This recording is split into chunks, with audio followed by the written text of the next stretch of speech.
प्राथमिक विद्यालय और माध्यमिक विद्यालय जी हाँ। के बारे में भी भवन ने यहाँ बहुत ही महत्वपूर्ण योगदान दिया। लगभग 110 स्कूल भारतवर्ष में है। जिस तरह से दौर आधुनिकता का है और जिस तरह से लोग आधुनिकता में चीजों को भुला के आगे बढ़ रहे हैं, तो संस्थान का ज्योतिष के योगदान को लेकर आप क्या कहें? तो आपको जानकर अच्छा लगेगा, करीब 38 हमारे यहाँ टीचर्स हैं जो कि पढ़ाते हैं और करीब 400 स्टूडेंट्स आज भी हमारे पास इसमें हैं। और अभी इन कोर्सेज को लेकर हम बाहर भी विदेशों में भी चला रहे हैं। नई पीढ़ी के बच्चों को सर आप क्या संदेश देना चाहेंगे? तो नई पीढ़ी के बच्चों को हम सिर्फ ये कहना चाहेंगे, हमारे स्कूल में नर्सरी ज्वाइन करें।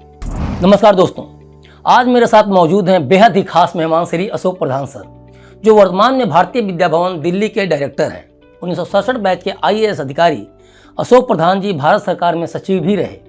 दिल्ली, पंजाब, असम, मेघालय, अरुणाचल जैसे राज्यों में भी सर ने महत्वपूर्ण पदों पर कार्य किया है। 1971 की बांग्लादेश की शरणार्थी समस्या में पुनर्वास, दिल्ली में CNG व मेट्रो का प्रारंभ और चंडीगढ़ की सुखना झील का पुनरुत्थान उनके मुख्य कार्यों में शामिल है। जानकारी के लिए बता दूं कि सुखना झील के पुनरुत्थान में जनता की पूर्ण भागीदारी सुनिश्चित करते हुए केवल श्रमदान के द्वारा कार्य किया गया एवं इसमें एक भी पैसा खर्च नहीं किया गया।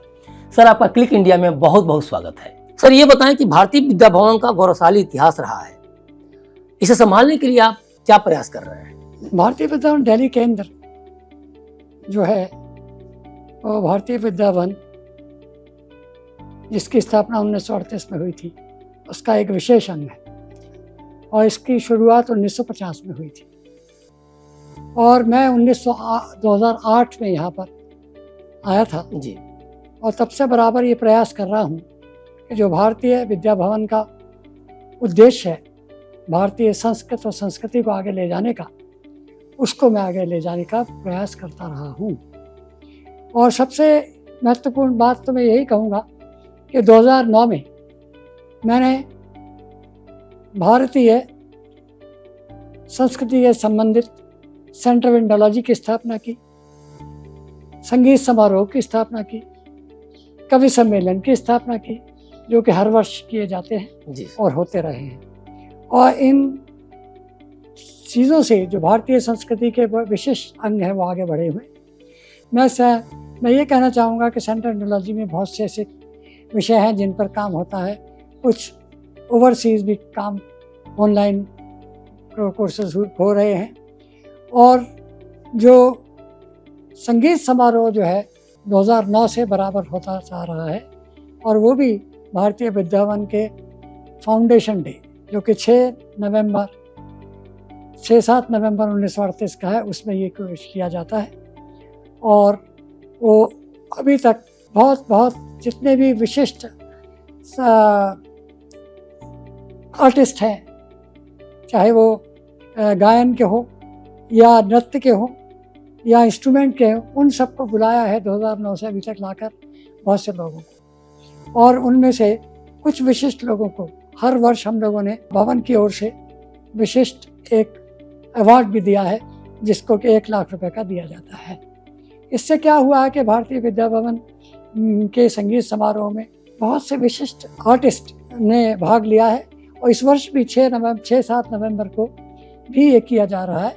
इसके भी आर्टिस्ट हमने फाइनल कर लिए हैं और किस व्यक्ति को 1 लाख रुपए दिया जाएगा उसका नाम भी फाइनल हो गया है और वो तो अब 1 महीने का समय सिर्फ बाकी है जी। तो उस समय सबको पता लग जाएगा।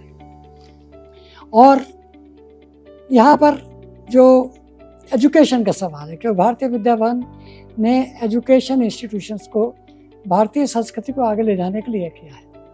तो उसमें जो स्कूल है यहाँ 1900, वो बहुत पुराना स्कूल है। सबसे पहली चीज़ जो है वो मेहता विद्यालय ही है, जो शुरू हुआ था बहुत 60-70 साल पुराने, और वो बराबर चल रहा है और उसको भी आगे बड़ा अच्छी तरह से बढ़ाया जा रहा है।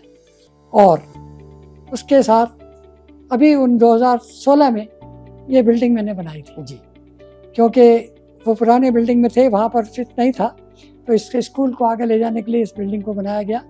इसमें भी हमें दान मिला, 7 करोड़ रुपए कहीं से मिला, उसके अलावा बाकी खुद लगा के ये बिल्डिंग 16-17 करोड़ में बनाकर हम लोगों ने खड़ी कर दी और भारतीय मेहता विद्यालय में अब बहुत अच्छा स्कूल की स्थिति इनमें पैदा हो गई। उसके अलावा हम लोगों ने ये भी कोशिश की कि स्कूल के लिए क्या किया जाए, तो एक बड़ा भारी इंटरनेशनल स्टैंडर्ड का प्लेग्राउंड यहाँ पर बना दिया है जी। जिसमें हाई स्कूल के बच्चों के क्लासेस होते हैं, और लोग भी जो भी और एजुकेशन इंस्टीट्यूशन हैं उनके भी क्लासेस होते हैं, वो भी वहाँ पर खेल सकते हैं, हो सकते हैं। इस प्रकार से संस्था भी ये किया गया है। उसके अलावा यहाँ पर 2016 में हम लोगों ने एक नया आईपी यूनिवर्सिटी से संबंधित एजुकेशन बैचलर ऑफ एजुकेशन संस्था को, इस कोर्स को शुरू किया, जो अब दिल्ली में नंबर 2 का विशिष्ट संस्था माने जाती है। जी। उसके अलावा और धीरे धीरे आप लोगों ने नए नए कोर्सेज शुरू किए हैं एसपी यूनिवर्सिटी से। बीएड कोर्सेज हैं, बीकॉम कोर्सेज हैं, इस प्रकार के बीए इन इंग्लिश कोर्सेज हैं, बीकॉम है, इस तरीके के 4 कोर्सेज की शुरुआत अभी की है, और वो भी उससे अब काफ़ी हमारे छात्रों का यहाँ पर नाम बढ़ गया है और स्थिति बढ़ गई है। तो इस तरीके से जो है ये वो भी, उसमें भी हमारे यहाँ जो बड़े बड़े क्लासेस होते हैं उसमें भी ऐसा नहीं है कि सिर्फ उनके जो कोर्सेज हैं उनके अलावा भी हम सारे बच्चों को शुरू से नर्सरी से लेकर ऊंचे तक सब बच्चों को भारतीय संस्कृति के विभिन्न अंगों से मिलाते हैं, जिससे कि उनका जो व्यक्तित्व है वो भारतीय संस्कृति से मिले और उसी प्रकार के वो जो विशिष्ट उद्देश्य है भारतीय विद्या भवन का वो पूरा हो। और आपको ये भी जानकर अच्छा ही लगेगा कि इस गवर्नमेंट में भारतीय संस्कृति को आगे बढ़ाने का प्रयास बहुत जोर से किया जा रहा है, और भारतीय विद्या भवन इससे बड़ा प्रसन्न है कि वो जो उन्होंने 1938 में शुरू किया था वो अब सरकार उसको आगे बढ़ाने की कोशिश बराबर कर रही है, और इसलिए हम उसमें भी उसके साथ लगे हुए हैं। और जो एजुकेशन पॉलिसी 2020 में आई है उसमें संस्कृत और संस्कृति दोनों को आगे बढ़ाने का प्रयास किया गया है, तो वो भी उसको भी हम आगे बढ़ा रहे हैं, उससे आगे चल रहे हैं। और मैनेजमेंट भवन का आज मैनेजमेंट इंस्टीट्यूशन भी भवन में चल रही है 2006 से, और इसमें AICTE से द्वारा शुरू किया हुआ एक कोर्स बराबर चल रहा है, और ये कोर्स ने भी अच्छा काम किया है। अब रहा ये कि भारतीय विद्या भवन में बहुत से नए काम हम लोगों ने प्रयास करने की शुरू किया है। जैसे 2 अक्टूबर को गांधी जी का बर्थडे अभी भी हुआ था, तो इसमें हम लोगों ने क्या किया कि जब उनका 125वीं बर्थडे थी तो हम लोगों ने यहाँ पर एक बड़ा भारी लेक्चर सीरीज पैदा की जी। वो ये है जिसमें बहुत बड़े बड़े लोगों ने इसमें भाग लिया। जी। वाइस प्रेसिडेंट और प्रेसिडेंट, आपके प्रेसिडेंट साहब का इसमें मैसेज आया है, और हमारे प्रीवियस प्रेसिडेंट जो थे प्रणब मुखर्जी जी वो भी आए थे, बहुत से इम्पोर्टेंट लोग इसमें आए थे जी। तो इस प्रकार से बहुत ही इम्पोर्टेंट चीज़ हुई। पर इसके साथ एक बड़ी ज़रूरी चीज़ है कि हम लोगों ने, मैंने आने के बाद यहाँ पर 2010 से हर वर्ष हम एक भवन के जो महात्मा गांधी के लिखे हुए बहुत से चीज़ें हैं उनको दिल्ली के स्कूलों से शुरू कराते हैं, उनका एक प्रोग्राम किया जाता है। तो इस वर्ष भी 30 स्कूल आए थे, उनके बच्चों वो आकर फिर उनको जो महात्मा जी के लिखे हुए बहुत से चीज़ें हैं उनको प्रदर्शन करते हैं, उसके बाद उनको हम अवार्ड देते हैं। इस तरीके का काम उनके लिए, महात्मा गांधी के लिए हम लोग बराबर करते हैं। उसी प्रकार से के मुंशी जी की बर्थडे के लिए भी हम लोग यहाँ पर कार्य करते हैं, और कोशिश यही रहती है कि भारतीय विद्या भवन से में जितने भी संस्कृति संबंधित कार्य हैं वो सब आगे चलते रहें, और इसके हम लोग बराबर प्रयास करते रहते हैं। अब प्रयास ये है कि अब हम संगीत समारोह के अलावा अब जो सेंट्रल इंडोलॉजी है उसमें भारतीय संस्कृति को आगे बढ़ाने का बड़ा अच्छा काम किया जा रहा है। यहाँ पर एक सेंट्रल इंडोलॉजी की एक हेड है, वो भी काफ़ी अच्छा काम कर रही हैं। और देखिए ये सामने आपको दिख रहा है इंग्लिश संस्कृत जी। ये भारतवर्ष में पहली बार इतना बड़ा इंग्लिश संस्कृत डिक्शनरी आ रही है। इसके 9 वॉल्यूम्स होने हैं, और खासतौर पे इंग्लिश संस्कृत डिक्शनरी। जी बिल्कुल सर, 9 वॉल्यूम्स होने हैं, 6 पब्लिश हो चुके हैं, 7वां पब्लिश हो रहा है, और हम आशा करते हैं कि अगले वर्ष में भी 8वां 9वां आ जाएगा। इंग्लिश संस्कृत डिक्शनरी का सर मन में ख्याल कैसे है? इसका कारण ये है कि एक 1889 में सबसे पहले इंग्लिश संस्कृत डिक्शनरी एक छोटी सी आई थी जी। उसके बाद कुछ भी नहीं हुआ। परंतु ये एक महान व्यक्तित्व थे, उन्होंने इस कार्य को शुरू किया था 1950s वगैरह में। जी। उनके पुत्र और ये इन दोनों ने मिलकर आज इस काम को बाहर निकाला है। तो इससे जो है, जो विदेशों में संस्कृत की विषय की बात चलती है, वो उसके लिए इंग्लिश संस्कृत डिक्शनरी बड़ी यूजफुल होगी। जी। और ये भी आप लोगों को पता ही है कि जिस प्रकार से इंग्लिश रूल ने, ब्रिटिश रूल ने यहाँ पर धीरे धीरे सारी बातों को समाप्त करके इंग्लिश को आगे बढ़ाया, और इंग्लिश भी बराबर स्वतंत्रता होने के बाद भी बराबर चलती रही। आज भी आप देखिए बिल्कुल सर। सब जगह इंग्लिश का ही काम होता है। जी।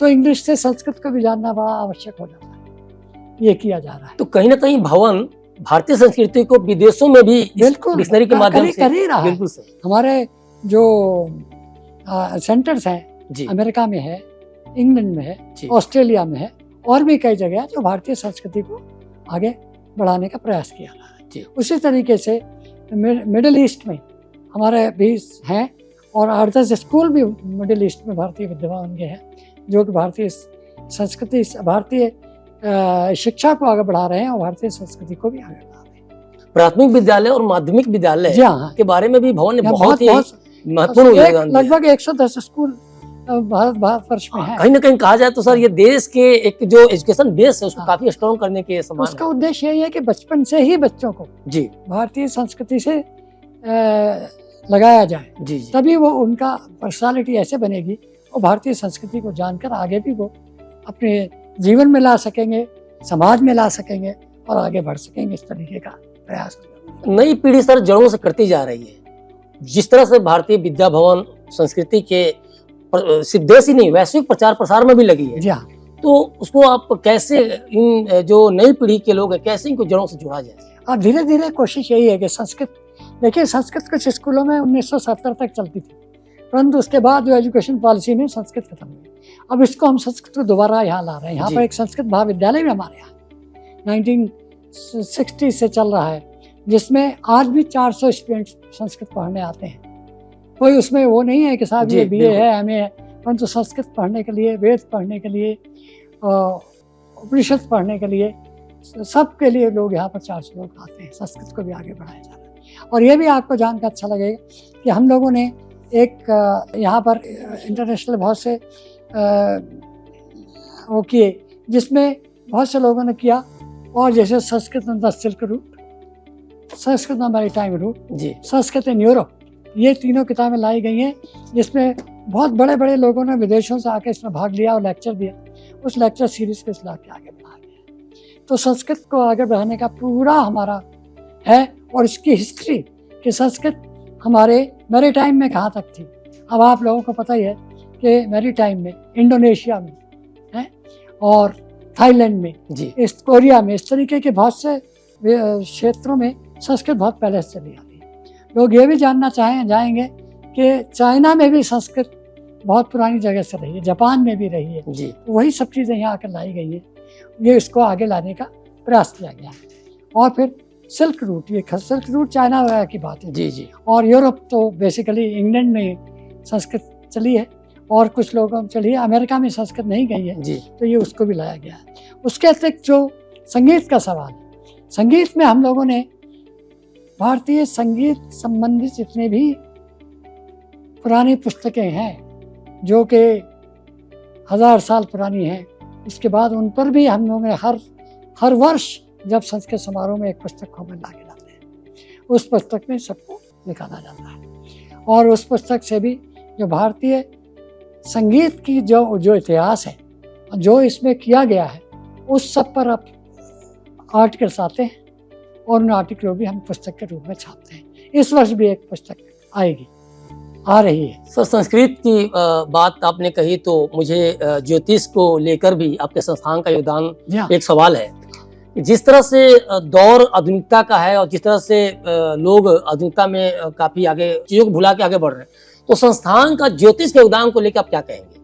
देखिए, ज्योतिष का कोर्स यहाँ पर 10 1979 में 1989 में शुरू हुआ था जी और हमारे केसी राव साहब जो हैं बड़े भारी इंडस्ट्रियलिस्ट हैं, उन्होंने इसको शुरू किया था। जी आज भी उनके आदेश से वो चलता है और आपको जानकर अच्छा लगेगा, करीब 38 हमारे यहाँ टीचर्स हैं जो कि पढ़ाते हैं जी सर। और करीब 400 स्टूडेंट्स आज भी हमारे पास इसमें हैं और ये कोर्स भी काफ़ी इम्पोर्टेंट है, बहुत ही फेमस है और अभी इस कोर्सेज को लेकर हम बाहर भी विदेशों में भी चला रहे हैं, कोशिश कर रहे हैं, ऑनलाइन भी कर रहे हैं, ऑफलाइन तो होते ही है, यहाँ पर सब कुछ बराबर किया जा रहा है। तो ज्योतिष का ये है, क्योंकि एक भारतीय संस्कृति का ज्योतिष एक बड़ा विभिन्न बहुत ही अच्छा अंग है। जी उस अंग को आगे बढ़ाने के लिए सब हम लोग किए जा रहे हैं और इसको पुनः आगे बढ़ाने का प्रयास भारतीय विद्या भवन कर रहा है। भवन कलाकारों का किस प्रकार से चयन करता है? कुछ प्रमुख कलाकारों का नाम चयन तो होता है, भारत भवन के कलाकार तो जो ऑल इंडिया बेस्ट हैं और जितने भी तरीके का है जी, ये नहीं कि सिर्फ हम नॉर्थ इंडिया ले रहे हैं या साउथ इंडिया ले रहे हैं, नहीं, ऑल ओवर इंडिया, पूरे भारत के विभिन्न भागों के जी सबसे अच्छे आर्टिस्ट को हम यहाँ पर लाए हैं। वो आर्टिस्ट संगीत में है, वो आर्टिस्ट नृत्य में है, वो आर्टिस्ट इंस्ट्रूमेंट्स में है। वो सब आपको ये जो देखोगे इसमें आपको दिखाई पड़ेगा जी कि किस किस प्रकार के लोग इसमें आए हैं और जी। 2009 से 2022 तक इसमें है और इस वर्ष जो आएगा उसमें 2023 भी आता है। जी जी। और उसके साथ साथ जिन आर्टिस्ट को हम लोगों ने संगीत शिखर सम्मान दिया है वो भी इसमें आपको पुख्तरे दिखेगी, तो इसको भी आप देख लें। और आपको ये भी जान के बड़ा अच्छा लगेगा कि भारतीय विद्या भवन के इसमें बहुत से लोगों के क्या कहते हैं मैसेजेस आते हैं, उनको भी हम यहाँ छापते हैं।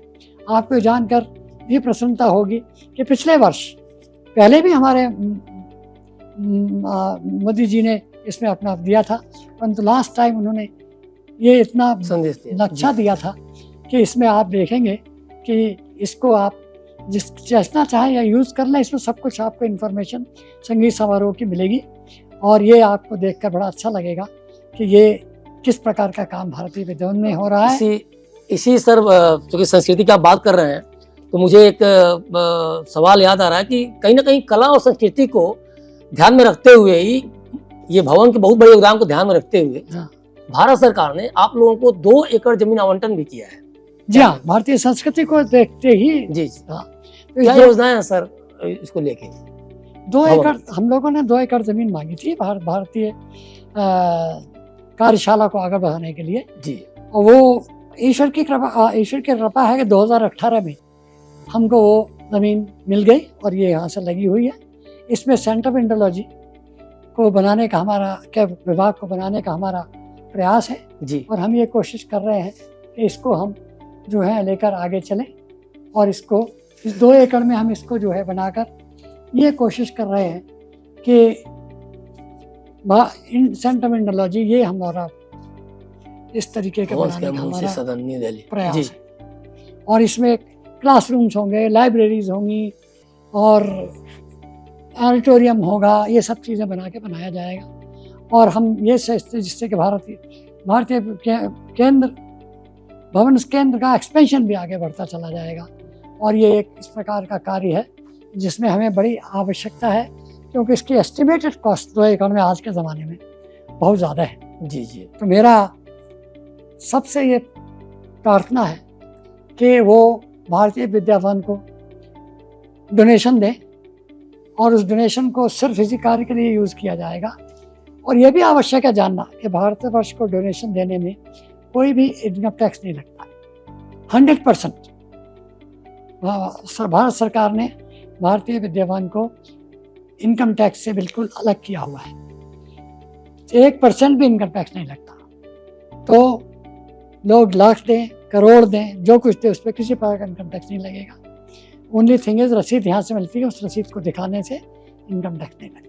ये भारतीय विद्या भवन के लिए बहुत बड़ी बात है जी, कि इसका ये भी मतलब है कि सरकार ये समझती है कि किस प्रकार का भारतीय विद्या भवन की कार्यशाला है, क्या उसके उद्देश्य हैं, उन उद्देश्यों को आगे बढ़ने के लिए वो क्या कर रहा है। और दूसरी, ये प्रॉफिट मेकिंग इंस्टीट्यूशन नहीं है। किसी प्रकार का प्रॉफिट किसी भवन के संस्थापकों या ट्रस्टों की जेब में नहीं जाता।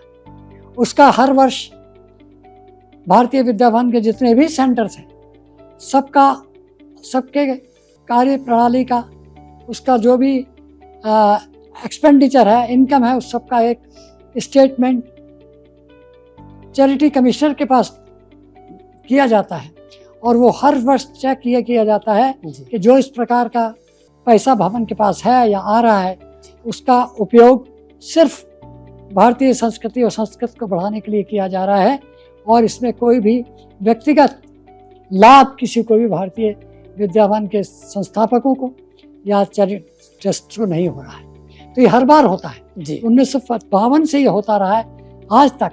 आप समझ लीजिए 1952 से 22 कितने साल हो गए? 70 साल तो हो ही गए। 70 साल में कोई भी किसी प्रकार की गलती नहीं आई। और ये हम लोग यहाँ भी काम करने आते हैं, सेवा के भाव से करने आते हैं जी। इसलिए नहीं आते कि यहाँ आकर कोई हमने पैसा कमाना है, कुछ करना नहीं जी। नई पीढ़ी के बच्चों को सर आप क्या संदेश देना चाहेंगे? नई पीढ़ी के बच्चों को हम सिर्फ ये कहना चाहेंगे, हमारे स्कूल में नर्सरी ज्वाइन करें। नर्सरी से लेकर क्लास 12 तक जितने भी क्लासेस में हम इतने भारतीय संस्कृति संबंधित यहाँ पर कार्यक्रम करते हैं जिससे कि उनमें उनको ये पता लगता है कि हमारे भारतीय संस्कृति के उद्देश्य क्या है, इसका अर्थ क्या है, इसका संबंध क्या है। अगर आप इस बिल्डिंग में देखेंगे तो इसके अंदर हम लोगों ने पुरानी भारतीय संस्कृति के बहुत से कोटेशंस वहाँ लगा रखे जो बच्चे बचपन से पढ़ें और सीखें कि भाई ये कोटेशन क्या है। उससे उनका व्यक्तित्व जो है उसी प्रकार से बने, क्योंकि बचपन में जो चीज़ मन में घुस जाती है, आप लोग भी जानते होंगे, वो हमेशा उनकी थिंकिंग में आगे चलती रहती है। कुछ लोग तो उसको भूल जाते हैं पर कुछ लोग उसको आगे चलाते रहते हैं। उसके बाद अभी तक तो क्लास 12 तक की बात थी, अब हमने ग्रेजुएशन के कोर्सेज भी यहाँ शुरू कर दिए हैं। तो यहाँ जो लोग क्लास 12 तक पढ़ेंगे वो ग्रेजुएशन में भी यहाँ पर ज्वाइन कर सकते हैं अगर चाहें तो, और वो भी यहाँ पढ़ सकते हैं। तो ग्रेजुएशन के कोर्सेज में भी जैसे बीएड कोर्स है और उन सब में भी इतने लंबे अच्छे कोर्सेज किए जाते हैं अदर देन कोर्स के हिसाब से जो उनका आईपी यूनिवर्सिटी के हिसाब से कोर्स है, उसके अलावा ये सब किया जाता है जिससे कि उनको भारतीय संस्कृति से पूरा उनको पता लगे कि क्या है और जीवन में किस प्रकार से हो सकता है। और विशेषतः बीएड कोर्सेज में हम हर एक जो लोग, क्योंकि बीएड जो पढ़ के आ जाते हैं वो टीचर बनते हैं, उनको भी हम यही कहते हैं कि भाई जो भी इस तरीके की चीज़ें हैं उनको आप अपने व्यक्तित्व में, अपने मानस में उनको अंदर ले आइए, अपने हृदय में अंदर ले आइए, जिससे कि आगे जिन बच्चों को आप यहाँ भी पढ़ाएंगे वो भी उनको भी आप उन सबको बताएं। और इस प्रकार से भारतीय विद्या भवन की जो संस्था के जो उद्देश्य है, जो कार्यक्रम है, वो भी इस प्रकार से उन टीचर्स के हिसाब से आगे बढ़ता चला जा रहा है। सर, आपने अपना बहुमूल्य समय दिया, आपका बहुत बहुत शुक्रिया। तो ये थे श्री अशोक प्रधान सर, जिन्होंने बताया कि अगर देश को मजबूत करना है उसकी सभ्यता, उसकी संस्कृति से जुड़कर रहना बहुत जरूरी है। जैसे भवन यानी कि भारतीय विद्या भवन जुड़ा है और वो हर दिन देश के नाम, उसकी प्रगति को, देश के नाम, अपने संदेश को जन जन तक पहुंचा रहा है। बने रहिए क्लिक इंडिया के साथ और मुझे दीजिए इजाजत। शुक्रिया।